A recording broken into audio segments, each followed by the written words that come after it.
வாழ்க வளமுடன். ஹாய் சகோஸ், இதயம் மீட்டும் மெல்லிசை போல உங்கள் மனதை மயக்கப் போகும் எழுத்தாளர் தீபா பாபு அவர்களின் கற்பனை சிதறல்களுக்குள் நம் பயணத்தை தொடங்கலாமா? அத்தியாயம் 25. பேரனிடம் விஷயத்தை கூறிவிட்டார் கோபால். அதற்கு அவனுடைய எதிர்வினை என்னவாக இருக்கும் என எதிர்பார்த்து சில மணி நேரமாக காத்திருக்கிறார் மனிதர். அருள்மொழியோ விஷயம் காதல் விழுந்த நிமிடத்தின் பொழுது ஓ என்று ஏளனமாக உதடுகளை வளைத்து வந்தான். அதன் பின் தன் போக்கில் ஏதாவது வேலையில் ஈடுபடுகிறானே தவிர அவற்றுக்கான பதிலையோ முடிவையோ எதுவும் இவரிடம் கூறவில்லை. இவரும் அவன் முகத்தில் ஏதேனும் வேதனையோ வருத்தமோ தெரிகிறதா என அவ்வப்போது ஓரவெளியில் கலக்கத்துடன் நோட்டமிட்டு வருகிறார்தான். நல்ல வேளையாக அப்படியான உணர்வுகள் எதுவும் வெளிப்படாமல் அவன் முகம் நிர்மலமாக இருந்ததில் நம் பையனை அது பாதிக்கவில்லை என்று எண்ணி நிம்மதி பெருமூச்சு விட்டார் அவர். இரவு படுக்கைக்கே வந்தாகிவிட்டது. இன்னமும் அவன் அழுத்தமாகத்தான் இருக்கிறான். ஒரு முடிவும் தெரியாமல் இவருக்குத்தான் இதயம் அமைதி இழந்து தவித்தது. தானாக கேட்டு அவன் மனதை எதுவும் ரணப்படுத்திவிடக்கூடாது என்று பயம் வேறு உள்ளுக்குள் இருந்தது. அருகில் இருந்தவனின் அலைபேசி சத்தமிடவும் இவரது கவனம் அங்கே குவிந்தது. அதுவரை தன் கையில் இருந்த ஏதோ ஒரு புத்தகத்தில் ஆழ்ந்திருந்தவன் பார்வையை திருப்பி அதன் தொடுதிரையை கவனிப்பதை பார்த்தார் இவர். லேசாக நெற்றியை சுருக்கியபடி அதை கையில் எடுத்து பார்வையிட்டவனின் முகம் மெல்ல மெல்ல மலர்ந்து முழுவதுமாக விரிந்ததை பெரியவர் ஆச்சரியத்துடன் கவனித்திருக்கும் பொழுதே அவன் அதில் என்னவோ விரல்களை தட்டிவிட்டு கீழுதட்டை கடித்து சிரித்து கொண்டான். வர்மா, தாத்தா என்று அவரிடம் விழிகளை திருப்பினான். என்னாச்சு, ஏன் சிரிக்கிற? ஒன்றும் இல்லை தாத்தா, ஒரு ஜோக் வந்திருக்கு, அதான் சிரிச்சேன் என்றான் சாதாரணமாக. ஓஹோ என்றவர் கூறும் பொழுதே அவன் பேசியில் மீண்டும் ஒரு சத்தம் வர இப்பொழுது அவன் உதடுகளில் நன்றாகவே புன்னகை மலர்ந்து விட்டது. அதோடு தன் பின்னங்கழுத்தை தடவிக்கொண்டவன் மெல்லிதாக தொண்டையை செருமிவிட்டு கோபாலிடம் திரும்பினான். தாத்தா, ஒரு 5 minutes, இதோ வந்துடுறேன் என்று எழுந்து வேகமாக அறையை விட்டு வெளியேறினான். பேரனின் வினோத செயல்களில் இந்த பையனுக்கு என்னாச்சு என்று குழம்பினார் பெரியவர். தனது வீட்டின் பால்கனிக்கு சென்றவனோ அங்கிருந்த சாய்வு இருக்கை ஒன்றில் தளர்வாக அமர்ந்து கொண்டு அவளின் செய்தியை புன்னகையுடன் கேட்டான். ஆம், நம் நதியாதான் அவனுக்கு வாட்ஸ்அப்பில் செய்தி அனுப்பியிருந்தாள். அதுவும் எப்படி? முதல் செய்தியே வாய் மீ என்று 2 வார்த்தைகளில் ரத்தின சுருக்கமாக வந்திருக்க பார்த்த நொடியில் இவனுக்கு சிரிப்பு வெடித்துக்கொண்டு கிளம்பியது. கீழுதட்டை கடித்து முயன்று அதை அடக்கிவிட்டு இவனும் பதிலுக்கு வேண்டுமென்றே அவளைப் போலவே வாட் என ஒற்றை வார்த்தையில் பதில் அனுப்பி வைத்தான். இவன் செய்தியைக் கண்டு அவளுக்கு என்ன தோன்றியதோ பட்டென்று அடுத்து குரல் வழி செய்தி ஒன்றை அனுப்பிவிட்டாள். அதற்கு மேல் தாத்தாவின் முன்னிலையில் அதை தொடர முடியாமல் நழுவிக்கொண்டு வெளியே வந்து விட்டான். இல்ல, இன்னைக்கு தாத்தா எங்க வீட்டுக்கு வந்து அப்பா அம்மா கிட்ட ஏதோ பேசிட்டு போனாரா? ஏதோ பேசினாரா? இதோ என்னோட பதில அனுப்பி வைக்கிறேன். முகத்தில் குறும்பு கூத்தாட. என்ன, உங்க வீட்டுக்கு வந்தாரா? அவர் எப்பவுமே உங்களோட கிளினிக் தானே வருவாரு டாக்டர். நீங்க என்ன புதுசா சொல்றீங்க, எனக்கு புரியல என்று தன் உள்ளத்தின் ஆர்ப்பரிப்பை மறைத்து அப்பாவியாக பேசி அனுப்பினான். எதுக்கும் நம்ம சுகர் டாக்டர் கிட்ட எல்லாத்தையும் நேரடியாக பேசி கிளியர் பண்ணிப்போம் என்கிற எண்ணத்தில் அவனோடு செய்தி பரிமாற்றம் செய்து கொண்டிருந்த சித்த மருத்துவரோ அவனுடைய குரல் தாங்கி வந்த செய்தி கேட்டு பலமாக அதிர்ந்து போனாள். அதுவரை இலகுவாக தன் மெத்தையில் சரிந்திருந்தவள் விடுக்கென்று எழுந்தமர்ந்து, என்னது, எதுக்கு வீட்டுக்கு வந்தாரா? யோ, என்னையா நடக்குதாங்க என்று பதறி உடனே அவனுக்கு அழைப்பு விடுத்து விட்டாள் அவள். மனம் விட்டு இத்தனை களிப்புடன் யாரிடமும் பேசி பழகியிராதவன் அவள் செய்தி வந்த வேகத்திற்கு அப்பொழுது தோன்றியதை பதில் விளையாட்டாக அனுப்பியிருக்க அவளோ அடுத்த நொடி இவனை அழைத்து கொண்டு இருக்கவும் சற்றே தடுமாறினான் மருத்துவன். இது என்ன, இவ போனை பண்ணிட்டா? நோ, இப்ப நம்ம எடுக்காம இருந்தா தப்பா போயிடும் என கடைசி ரிங்கில் அவசரமாக இணைப்பை ஏற்றான். அவளோ எந்த முகவுரையும் இல்லாமல், டாக்டர், உங்களுக்கு தெரியாம உங்க தாத்தா பெரிய சதி வேலை பண்றார். எங்க வீட்டுக்கு வந்து உங்களை கல்யாணம் பேசிட்டு போயிருக்கார். சச்ச, இல்ல, அது என்ன உங்களுக்காக பெண் கேட்டிருக்காரு என்றால் படபடவென்று. என்ன பேசுகிறாள் இவள் என முதலில் விழித்தவனுக்கு அவள் கூற வரும் விஷயத்தின் சாராம்சம் புரிந்த பின்னே அடிவயிற்றில் இருந்து சிரிப்பு பேரிட்டு கிளம்பியது. இவளின் பதற்றத்திற்கு முற்றிலும் மாறாக ஆடவன் வாய் விட்டு நகைக்க ஆரம்பிக்கவும், இவனுக்கு என்ன ஆச்சு? எதுக்கு இப்படி பகபகன்னு சிரிக்கிறான் இது ஒன்றும் அவ்வளோ பெரிய ஜோக் இல்லையே என்று ஒன்றும் புரியாமல் விழித்தாள் பெண். அடுத்து, டாக்டர் ஆர் யூ ஓகே என்று வேறு சந்தேகமாக கேட்கவும் செய்தாள். யா ஐம் ஓகே என்றான் அவன் இடைவிடாத சிரிப்பினால் கலங்கி போன தன் விழிகளை துடைத்தபடி மெல்லமாக. பேரனின் சிரிப்பு சத்தம் கேட்டு ஆர்வமாக வெளியே வந்து எட்டி பார்த்த கோபால் அந்த அரைக்குறை வெளிச்சத்திலும் அவன் முகத்தில் பளபளத்த மகிழ்ச்சியை ஆசையாக பார்த்து நின்றார். இல்ல, ரொம்ப சிரிக்கிறீங்களேன்னு கேட்டேன் என்றாள் மெலிதான கடுகடுப்புடன். நான் என்ன சொல்லிட்டு இருக்கேன், இவன் என்ன செஞ்சிட்டு இருக்கான்? உங்க ஜோக் அப்படி டாக்டர் என்று ரொம்பவே இலகுவாக கூறினான் நாயகன். வாட், ஜோக்கா? ஐயோ, நான் சீரியஸா சொல்றேன். உங்களுக்கு எதிரா பல வேலை பார்க்கிறார் உங்க தாத்தா. வேகமாக பேசி சென்றவளை இடைவெட்டியவன். எப்படி இவ்வளவு உறுதியா சொல்றீங்க என்று சாதாரணம் போல் கேட்டான். எனக்கு நல்லா தெரியும். இன்னைக்கு மதியத்துல இருந்து நான் நிறைய விஷயம் யோசிச்சேன். அப்பதான் அவரை பத்தின பல திடுக்கிடும் ரகசியங்களை என்னால கண்டுபிடிக்க முடிஞ்சது. ஓ வாவ், எப்படி கண்டுபிடிச்சிங்க? கொஞ்சம் எனக்கு விவரமா சொன்னா நானும் எங்க தாத்தா கிட்ட சுதாரிப்பா இருந்துப்பேன். பையனின் கிண்டலை புரிந்து கொள்ள தெரியாமல், சொல்றேன் நல்ல கவனமா கேட்டுக்கோங்க என்றவள் தொடங்க. கண்டிப்பா கண்டிப்பா என்று தன் சிரிப்பை அடக்கியபடி வேகமாக ஆமோதித்தான் வர்மன். ஃபர்ஸ்ட் பாயிண்ட், உங்களையும் என்னையும் மீட் பண்ண வைக்கணும் தான் வேணுமனை உங்களோட மாத்திரையை நிறுத்த போறதா உங்ககிட்ட நாடகம் ஆடி இருக்கார் அவர். ஓ எஸ், யூ ஆர் ரைட். தாத்தாவுக்கு இதெல்லாம் நல்ல விவரம் தெரியுமே. ஏன் இப்படி சொதப்புறாருன்னு நான் கூட கோவப்பட்டேன். ஆனா எதுக்கு அப்படி செய்யணும்? அது அது அடுத்து சொல்றேன். ஓகே மிஸ் நதியா என்றான் நல்ல பையனாக. எனது நதியா பிள்ளைகிட்டே இவன் இப்படி சிரிச்சு பேசிட்டு இருக்கான்? பெரியவரின் முகத்தில் சந்தோஷம் மின்னல் அடிக்க வந்த சுவட தெரியாமல் மீண்டும் அறைக்கு சென்று விட்டார் அவர். தென் என் கிளினிக் வந்தவர் வீட்டுல ரொம்ப லோன்லியா ஃபீல் பண்றதா கதை சொல்லி அப்பப்ப அங்கே வர்றதுக்கு பெர்மிஷன் கேட்டாரு. நானும் வயசானவரு பாவம்னு அலோ பண்ணிட்டு வீட்டுல எங்க அம்மா கிட்ட திட்டெல்லாம் கூட வாங்கியிருக்கேன். அவர் அங்க வந்தா உங்க அம்மாவுக்கு என்ன பிரச்சனை? உங்களையும் திட்டணும்? உண்மையில் புரியாமல் தான் கேட்டான் மருத்துவன். பெண்ணை பெற்றவரின் கோபத்தை அவனால் சற்றென்று புரிந்து கொள்ள முடியவில்லை. இது என்ன கேள்வி? எங்களை பொறுத்தவரை he is a stranger man. Right புரிஞ்சது. அப்புறம் என்கிட்ட பேசும்போது நிறைய எங்க வீட்டு விஷயங்களை கேட்டு தெரிஞ்சுப்பாரு. அதே மாதிரி அப்பப்ப உங்களை பத்தியும் ஏதாவது பேச்சில கொண்டு வருவாரு. என்ன பத்தி எதுக்கு உங்ககிட்ட சொல்லணும்? மை காட், நான் தான் அடுத்து சொல்றேன்னு சொன்னேன்ல. இல்ல டாக்டர், நீங்க முன்ன சொன்னதுக்கு தான் அடுத்து சொன்னீங்க. நான் இதுக்கு கேக்குறேன். என்ன என்று முதலில் விழித்தவள். எல்லாத்துக்கும் சேர்த்து கடைசியா தான் சொல்லுவேன்.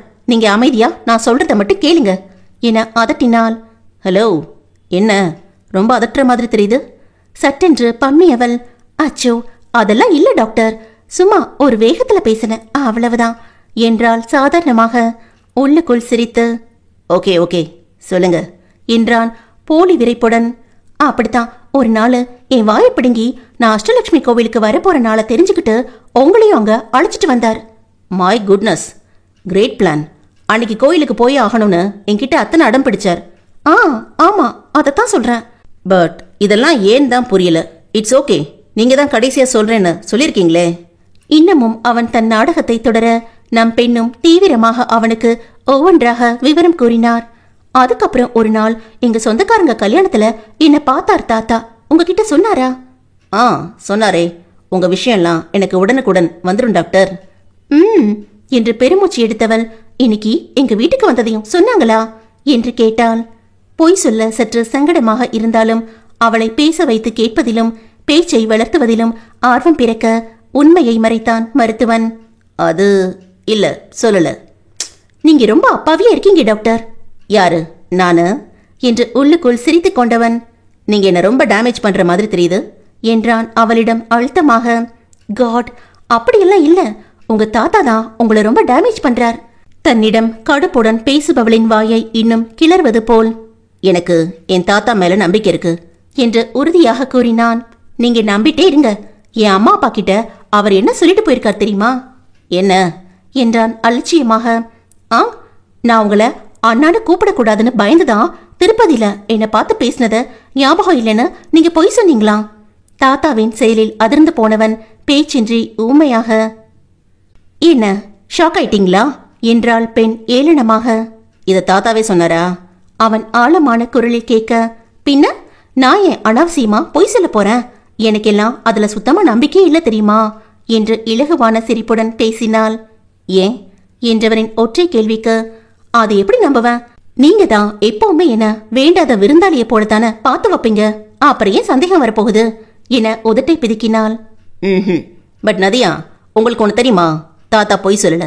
அவர்கிட்ட நான் ஓப்பனா சொன்ன ஒரு விஷயத்தை தான் இப்படி வெளியே உளறி வச்சிருக்கார் என்றான் வர்மன் நிதானமாக. ஒரு கணம் இவன் என்ன சொல்கிறான் என விழித்தாள் அவள். சாரி, இப்ப என்ன சொன்னீங்க? உங்க காதுல என்ன விழுந்ததோ அதைத்தான் சொன்னேன். நீங்க அண்ணான் கூப்பிடுறத நான் விரும்பல. பட்டென்று இதய துடிப்பு கூடிவிட அவனிடம் ஏன் என்று விவரம் கேட்கவும் பயந்து கொண்டு மௌனியாகி போனாள் நாயகி. ஹலோ நதியா, லைன்ல இருக்கீங்களா? அவனிடம் டாக்டரும் மிஸ்ஸும் மிஸ் ஆகி போனதை கவனித்தபடி இருக்கேன் என்றாள் மெல்லமாக. ஓகே, கடைசில ஏதோ ஒரு விஷயத்தை கிளியர் பண்றேன்னு சொன்னீங்களே, அதை பத்தி இன்னும் எதுவும் சொல்லவே இல்லையே. அது தாத்தா உங்களுக்கு என்ன என்று மென்று விழுங்க. எஸ், எனக்கான பொண்ணா உங்களை முடிவு பண்ணித்தான் அவர் இத்தனை வேலை பார்த்திருக்கார் என்று முடித்தான். ஓ, நீங்களே கெஸ் பண்ணிட்டீங்களா? பெசன் நகர் பீச்ல எடுத்த போட்டோஸை அனுப்புறதுக்கு அனாவசியமா என் நம்பரை ஷேர் பண்ணாரே, அப்பவே கண்டுபிடிச்சிட்டேன். அவன் கொடுத்த பதிலில் இந்த பக்கம் சித்த மருத்துவர் வாயை பிளந்து நின்றாள். அத்தியாயம் 26. என்ன, அப்பவே கண்டுபிடிச்சிட்டீங்களா?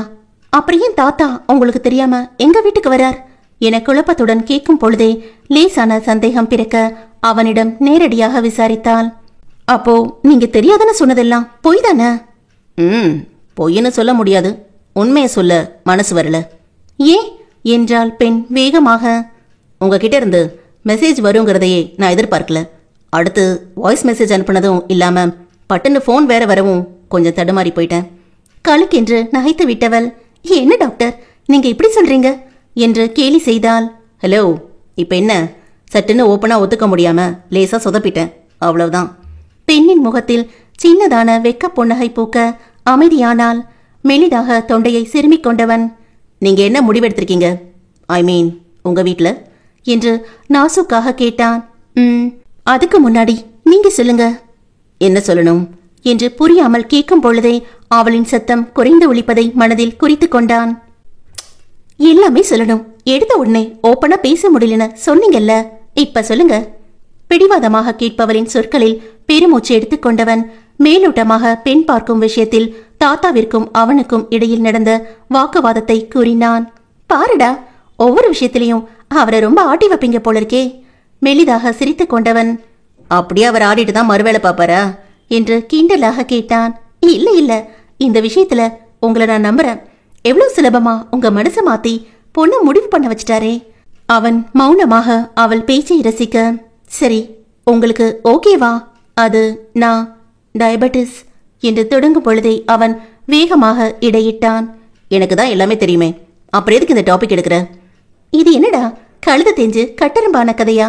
டாக்டர் மிஸ் எல்லாம் போய் இப்ப மரியாதையும் தொலைஞ்சு போச்சு என்று யோசித்தாள். என்ன சத்தத்தையே காணோம்? இல்ல, கல்யாணம் வரும்போது எல்லாம் பேசி கிளியர் பண்ணிக்கணும்ல. ஆமா, கரெக்ட் தான். சரி சொல்லு, உன் முடிவு. அது உங்க வீட்ல என்ன சொல்றாங்க? சுத்தி வளைத்து அவன் மீண்டும் மீண்டும் தனது விருப்பத்தை தான் கேட்கிறான் என புரிந்து அவளின் இதயத்தில் மெல்லிய மலர்ச்சி தோன்றியது. நதியா என்றவன் குரல் கொடுக்க என முணங்கினாள் அவள். அதுவே அவனுக்கு புதிதான ஒரு உணர்வை கொடுக்க, இன்னும் பதில் சொல்லலையே என்றான் மெல்லமாக. உங்களுக்கு அப்பா அம்மா முடிவு மட்டும் போதும் தானே என விஷமமாக கேட்டு கீழுதட்டை கடித்து சிரித்தாள் அவள். தன்னை அவள் அறிந்து கொண்டதில் இவன் முகத்திலும் ஒரு மென்மை பரவ, இல்ல போதாது என்று இன்னமும் மறைத்தே கூறினான்.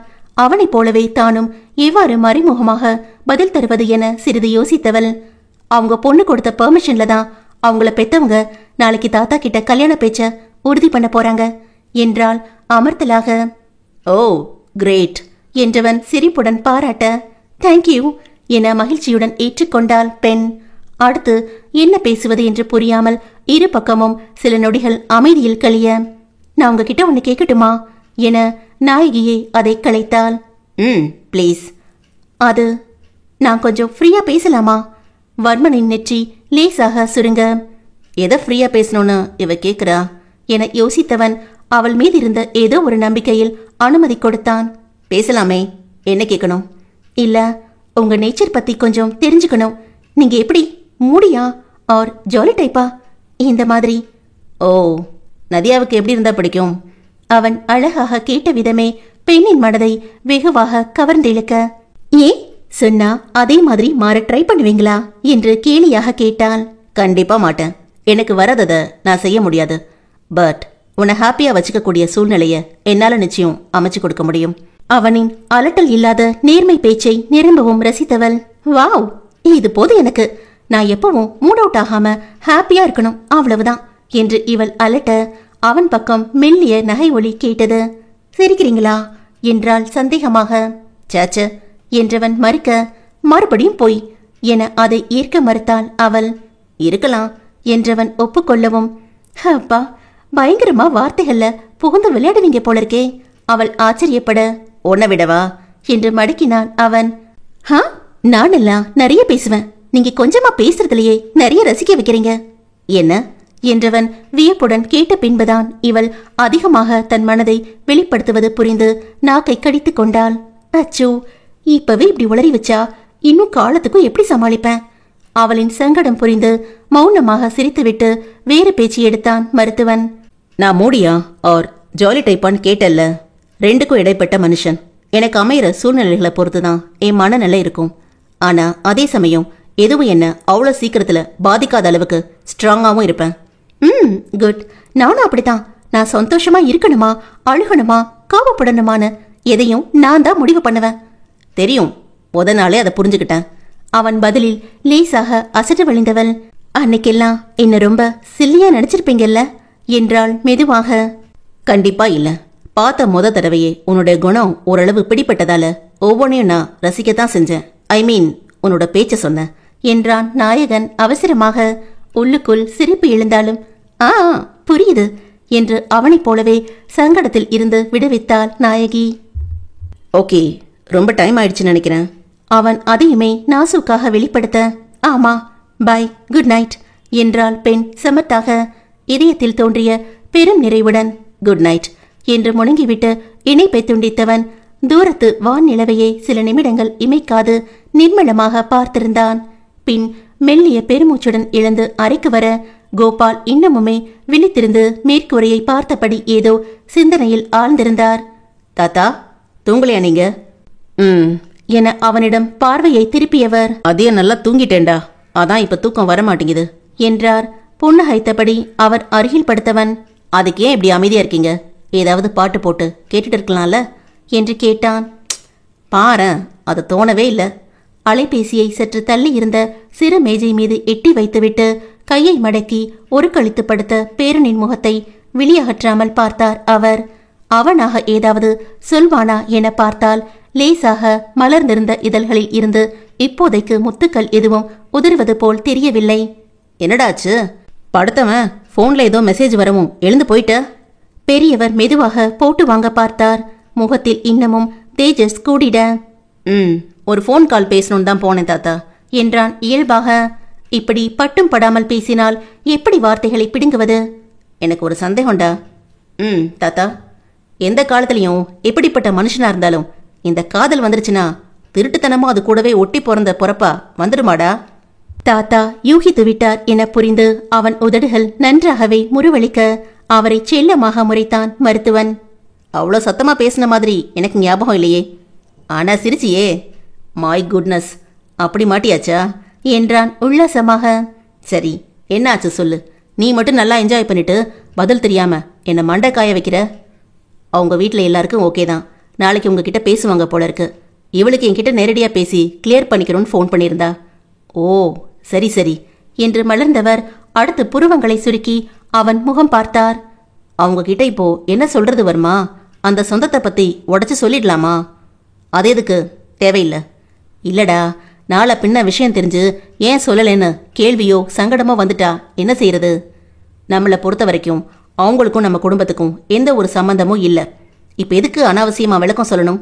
அவங்க பொண்ணு வந்து இந்த வீட்டில் நம்ம கூட தானே வாழ போறா. அப்ப அவங்களுக்கு நம்மளை பத்தின விஷயம் மட்டும் தெரிஞ்சிருந்தா போதும். ஊர்ல இருக்கிற எல்லா சொந்தத்தை பத்தியும் சொல்லணும்னு எந்த அவசியமும் இல்லை. என்றான் அருள்மொழி முடிவாக. அவன் கூறுவது நியாயமாக தெரிந்தாலும் இதனால் எதிர்காலத்தில் இரு குடும்பங்களுக்கும் இடையே ஏதாவது மனக்கசப்புகள் தோன்றிவிடக்கூடாது என்று சிறிது கலக்கமாகத்தான் இருந்தது அவருக்கு. அப்ப கல்யாணத்துக்கு அப்புறம் மெதுவா நதியா பிள்ளை கிட்ட மட்டும் நீ சொல்லிக்கிறியா? அது மட்டும் எதுக்கு? நான் சொல்ல மாட்டேன். லேசாக திகைத்தவர், இல்ல வர்மா, அது தப்பா போயிடும். புருஷன் பொண்டாட்டிக்கு நடுவுல இது மாதிரியான சென்சிட்டிவ் விஷயங்கள்ல ரகசியம் இருக்கிறது உங்க உறவுகளோட ஆரோக்கியத்தை தான் பாதிக்கும் என்று கவலையாக கூறினார். அவ என்ன சரியா புரிஞ்சுக்கிட்டான்னா நான் மறைக்கிறதுக்கான நோக்கத்தையும் சரியா புரிஞ்சுக்குவா. ஒருவேளை புரிஞ்சுக்கலேனா பிரச்சனை ஆயிடுவர்மா. எனக்கு நம்பிக்கை இருக்கு தாத்தா. பக்குவமான பொண்ணு அவ, புரிஞ்சுப்பா. ஆனா எனக்கு கொஞ்சம் டென்ஷனா தான் இருக்குடா. தாத்தா ப்ளீஸ், எனக்கு அவ தான் வேணுங்கிறதுல நான் ரொம்ப உறுதியா இருக்கேன். யாருக்காகவும் எதுக்காகவும் அவளை நான் காம்ப்ரமைஸ் பண்ணிக்க தயாரா இல்ல. இப்ப நம்ம உண்மையை சொல்றதுல கொஞ்சம் ரிஸ்க் இருக்கு. அவளோட பேரண்ட்ஸ் நம்ம பக்கம் இருந்து யோசிக்காம நடுவுல அவங்க சொந்தத்தை மட்டும் வச்சு குழம்பி உறவுக்குள்ள எதுவும் வீணான சிக்கல் வந்துருமோன்னு பயந்து இந்த கல்யாணமே வேண்டான்னு ஒதுங்க முடிவு செஞ்சா என்னால் அதை கண்டிப்பா ஏத்துக்க முடியாது. சோ கொஞ்சம் அமைதியா இருங்க, எல்லாத்தையும் நான் பாத்துக்கிறேன். பேரன் சொல்ல வருவது அவருக்கு நன்றாகவே புரிகிறது. ஆனாலும் பெரியவர் நீங்களாவது ஒரு வார்த்தை சொல்லி இருக்கலாமே என்று அவர்கள் தன்னிடம் ஆதங்கமாக கேட்கப் போகும் நேரத்தை எவ்வாறு கடக்கப் போகிறோம் என்று கோபாலுக்கு பதற்றமாகத்தான் இருந்தது. மருத்துவனின் மனதிலோ வேறு ஏதேதோ பழைய நினைவுகள். அந்த முகமும் அது சுமந்திருந்த தவிப்பும் கலக்கமும் தன்னை விட்டு ஒதுங்கி ஓடுவதில் குறியாக இருந்ததும் என ஒவ்வொன்றையும் நினைக்கும் பொழுது இதயம் தீப்பற்றி எரிந்தது. இனி பெண்ணின் உறவினராக அனைத்திற்கும் முன் வந்து நிற்கும் பொழுது தன் முகத்தை எவ்வாறு அந்த கண்கள் ஏறிட்டு பார்க்கும் என்பதை எண்ணி பார்த்தாலே நெஞ்சம் அதீத வெறியில் வெற்றி முழக்கம் கொட்ட இதழ்களிலும் வன்மத்துடன் கூடிய ஒரு கேலி புன்னகை வழிந்தோடியது. நட்புகள் எல்லாரும் மறக்காம நம்ம சேனலை சப்ஸ்கிரைப் பண்ணுங்க. கதையை கேளுங்க, லைக் பண்ணுங்க, கமெண்ட் பண்ணுங்க, பிடிச்சவங்க ஷேர் பண்ணுங்க. நன்றி.